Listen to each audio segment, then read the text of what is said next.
सभे मगहिया भाई बहन के भूलेटन काका के राम राम आथिन मगहिया खबर में सुनथिन देश दुनिया के खबर। माफिया अतीक और अशरफ के गोली मारे वालन तीनों हमलावर कबुल्लन कि ऊ ई काम अपन नाम कमायला कैलन हल। वैशाली के फवमा चपूत गांव में भेटायल हिमालयन गिद्ध। दिल्ली के मुख्यमंत्री केजरीवाल से 9 घंटा पूछताछ कैल सीबीआई। राजस्थान के नंदिनी बनलन मिस इंडिया।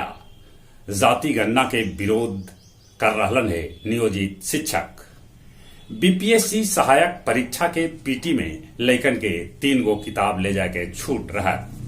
पश्चिम बंगाल में भीषण लू के ध्यान में रखित अगला हफ्ता शैक्षणिक संस्थान बंद करे के निर्णय लेल गेल है।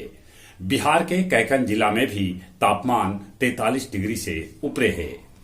किशनगंज के एगो खेत में मरल हाथी भेटायल जेकर एगो दांत न हल।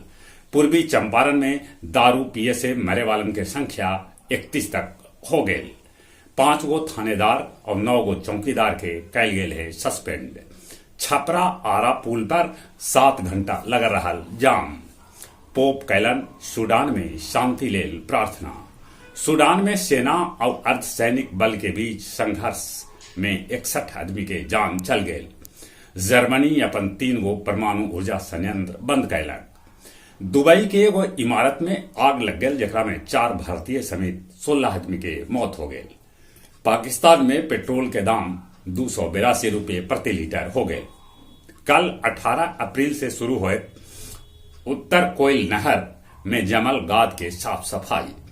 गया स्टेशन से एगो तस्कर के 13 किलो गांजा के साथे पुलिस पकड़ल।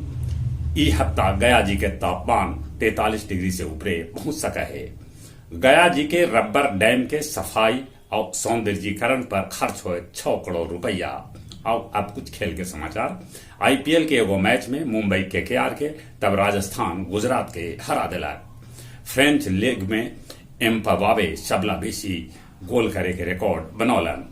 पाकिस्तान न्यूजीलैंड के दूसर का T20 मैच में भी हरा दिलक। बाबर आजम ठोकलन 58 गेंद में 101 रन। अब रणजी विजेता के भेटायल 5 करोड़ रुपया। चले एक बार फिर से अपने सभी के बुलेटिन काका के राम राम।